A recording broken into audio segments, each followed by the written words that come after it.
নমস্কার। আজকের স্পেশাল এপিসোডে আমরা এমন একটা বিষয় নিয়ে আলোচনা করতে চলেছি যা এই মুহূর্তে গোটা পশ্চিমবঙ্গের নজরে রয়েছে।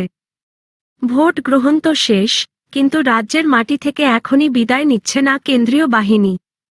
স্বয়ং কেন্দ্রীয় স্বরাষ্ট্রমন্ত্রী অমিত শাহ ঘোষণা করেছেন যে নির্বাচনের ফলাফল বেরোনোর পরেও টানা ৬০ দিন বা ২ মাস পশ্চিমবঙ্গে মোতায়েন থাকবে সিআইএসএফ, কেন্দ্রীয় সশস্ত্র পুলিশ বাহিনী, সিএপিএফ। কিন্তু কেন এই অভূতপূর্ব সিদ্ধান্ত? এই বিপুল বাহিনী আগামী ২ মাস ধরে বাংলায় ঠিক কী দায়িত্ব পালন করবে? রিপোর্টে এই পুরো ব্লুপ্রিন্টটা বিস্তারিতভাবে বুঝে নেওয়া যাক। মূল পর্ব, পরিসংখ্যান এবং বাহিনীর বিন্যাস।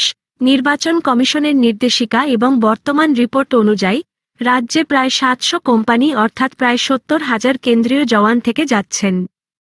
এর মধ্যে শুধুমাত্র সিআইএসএফ নয়, রয়েছে সিআরপিএফ, বিএসএফ, আইটিবিপি এবং এসএসবির জওয়ানরাও। নির্বাচন শেষ হওয়ার পর সাধারণত বাহিনী নিজেদের পুরনো ঘাঁটিতে ফিরে যায়, কিন্তু এবার বাংলার আইনশৃঙ্খলা এবং অতীতের রাজনৈতিক উত্তেজনার কথা মাথায় রেখে এই বিপুল পরিমাণ জওয়ানকে পরবর্তী নির্দেশ না দেওয়া পর্যন্ত রাজ্যের মাটিতেই রেখে দেওয়া হচ্ছে।